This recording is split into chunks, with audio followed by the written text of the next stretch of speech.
prompt at your mails. Yes. We can issue the CO on the same day. Yeah, I know it's pretty quick.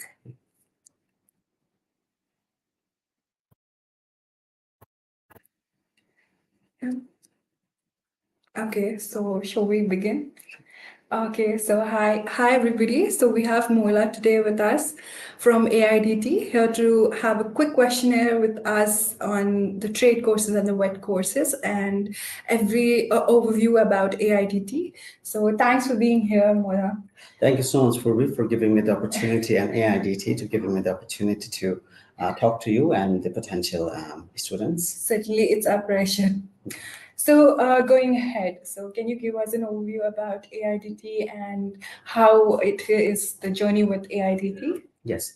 Hi, AIDT actually indicates it's Australian Institute of Digital Technology. So we are an RTO and registered CRICOS. So we take students from anywhere in the world, including domestic students and onshore students. Okay. So we have any student can apply to an institute, including whoever here, even if they're in visit visa or they're on a student visa or any other visas, they can actually apply to our college. And anybody from overseas, for offshore students, they can apply to our college.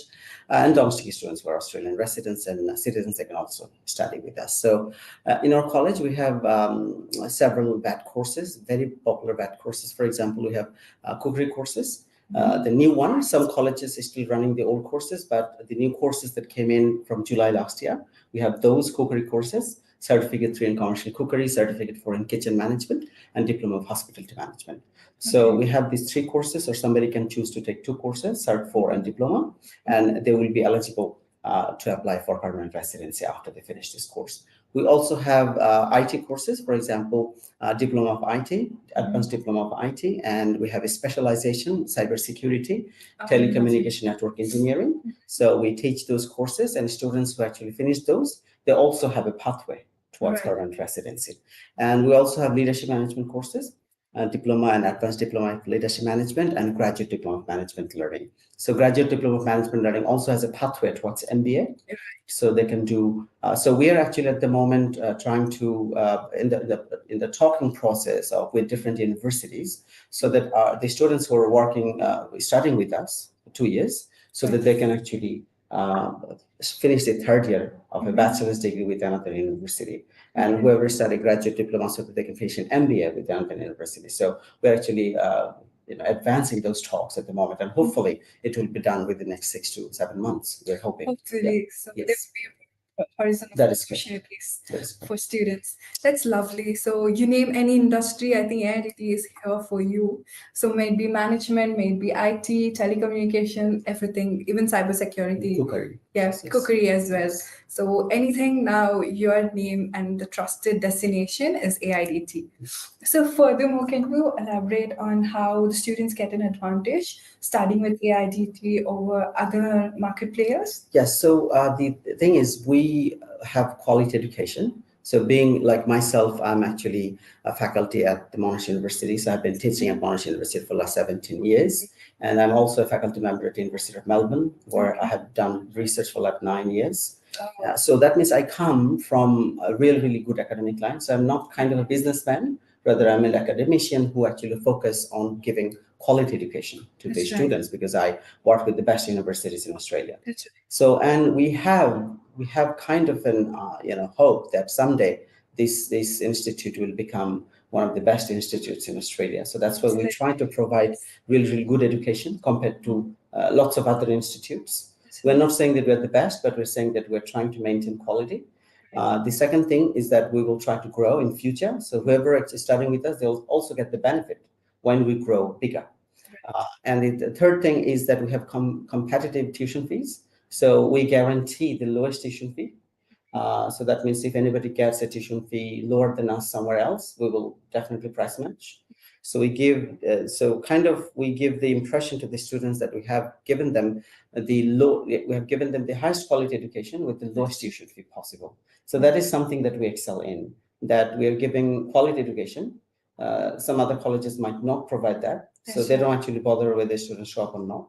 But we really concentrate individually students. We individually take care of students. We give them ideas. We give them help with respect to accommodation, with respect to job searching. We give them help when they're actually falling behind. We do counseling with them, and we try to make sure that whatever help they need, we provide them. So it's not kind of, we just worry about the money or, so we worry about the student, him or herself. We want to make sure that the student, whoever comes with us, we are actually responsible for them, and we guide them, because some students are really, really frustrated. They don't know what to do. They're confused and they're depressed. So we want to make sure that we help them with respect to, if they can't even pay tuition fee, we try to help them, give them time, so that, we're not, in a rush, or not in a business-oriented college. We're like education-oriented college, quality-oriented college, where we take care of our students. That's what the motto is. That's right. Yeah. So talking of that, so today we recently had a client meeting wherein the student was doing certificate 3 and he was not pretty much happy with the college. So do you offer for the students like that who wish to continue their certificate 4 and diploma with you, although they have done the Yeah, definitely, because for permanent residency, you actually don't need certificate 3. You need Cert 4 and diploma. That's right. So technically speaking, because you don't need Cert 3, so we don't worry what he has done with Cert 3. So you can start fresh with us with Cert 4 and diploma.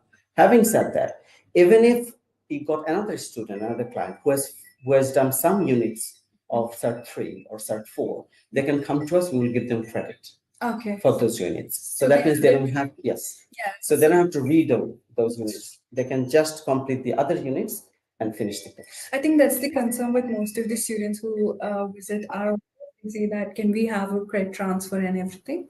So yeah, I think that's another advantage that the colleges offer, that for the people who are seeking to definitely. As long as they provide us the transcript or some proof that they have done this unit, that's right. We are most welcome to give them the credit, and we will take care of the other units of the course. And once they finish the other units of the course, we can give them the certificate.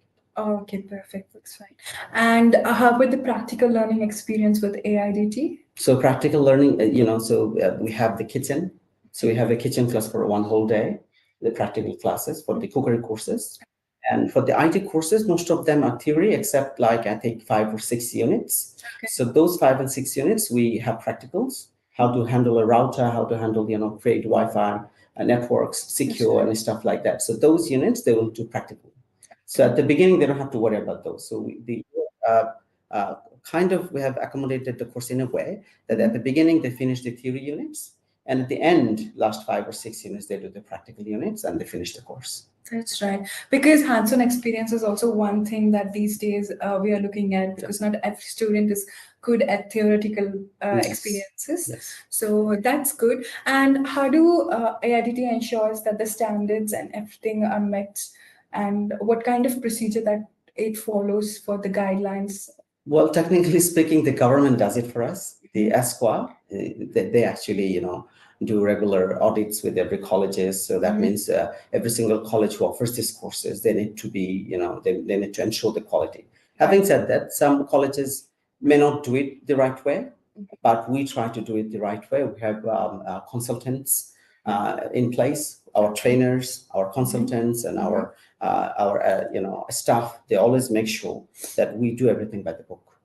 And because of that, we always make sure that we do not do anything fishy, we do not do anything out of the box. So we always do things that are actually mandated by the Australian government. And as an educator myself, I always try to make sure that we maintain the quality that is expected from us. Okay, lovely. Yes. And since we've talked about cookery and some emerging fields, so what are the career pathways that the students can expect with each of these courses?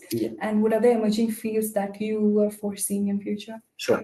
As you can understand, so for cookery courses, if they finish the cookery courses, and in between, there is a huge amount of scope for jobs in the hospitality management sector.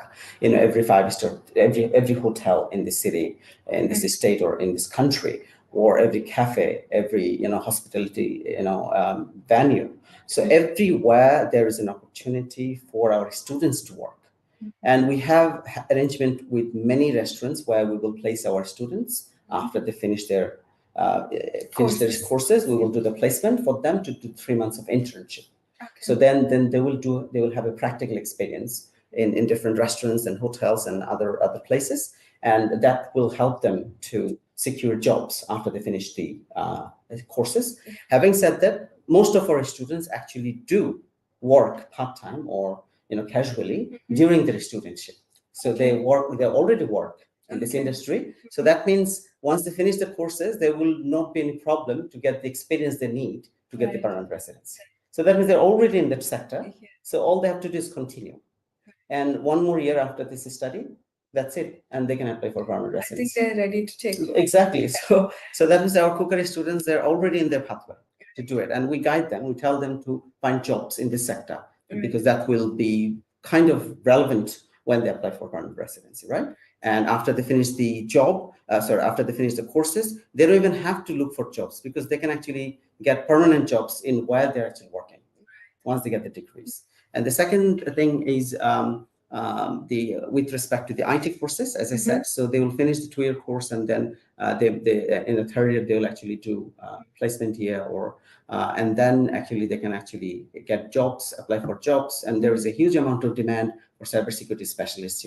So these days every single sector is really vulnerable towards hackers and toward people who actually hack them. So there is a huge demand. Hundreds of thousands of jobs are available in Australia in IT sector. And most of those jobs are relevant to cybersecurity, and so they can actually, as I said, they finish the job, they finish the study, and if they study well, as I said, their chances of getting the jobs will increase manifold. So we cannot force the students to study.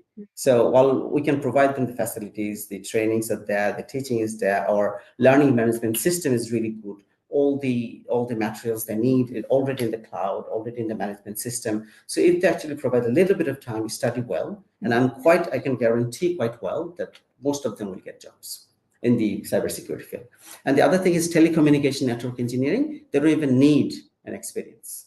They finish the 2-year course and then apply here without experience. So because that field is emerging, so that's why they needed it. With respect to leadership and management courses, everybody who needs a promotion in their field, who needs a leadership, kind of a role, they should actually do it because it actually helps them to excel in their position to go to the next level of their jobs. And as I said, with respect to leadership management and graduate diploma management courses, they could actually end up getting some credits towards their MBA.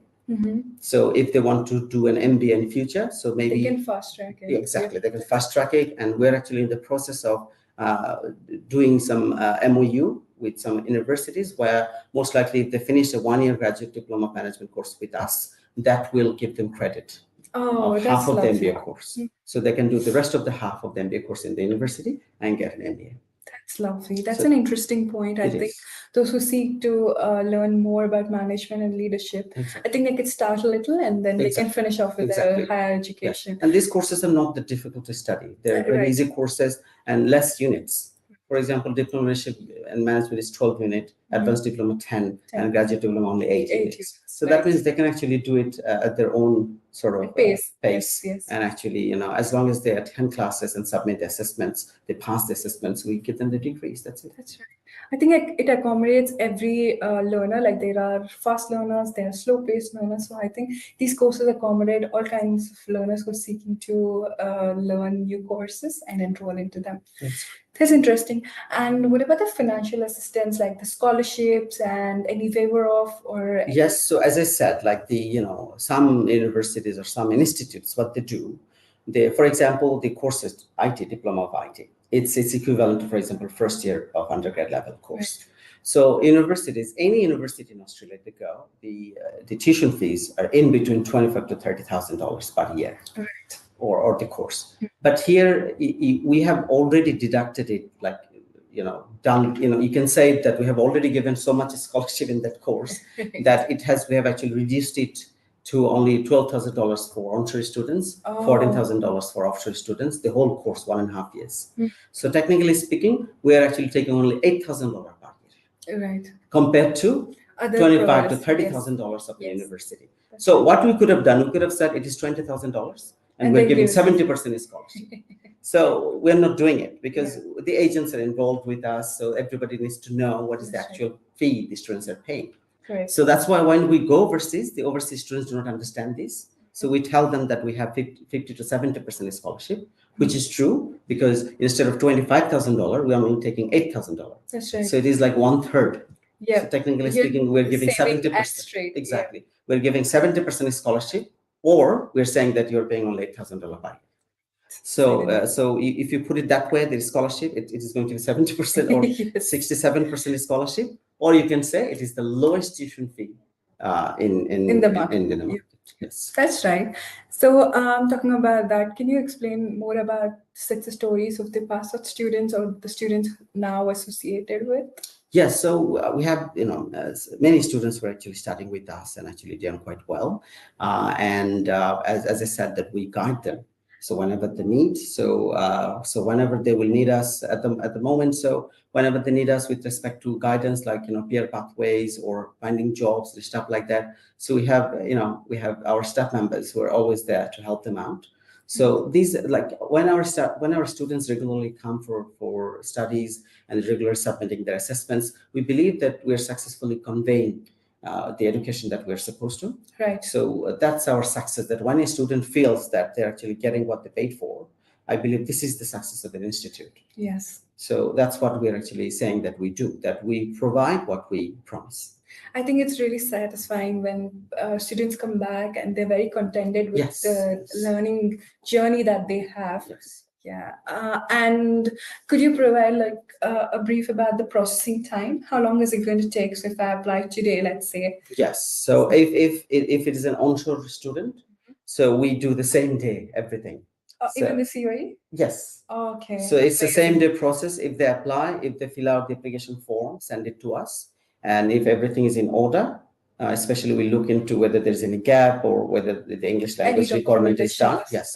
So if the documentation is up to date, if they apply in the morning, by afternoon, we'll send them the offer letter.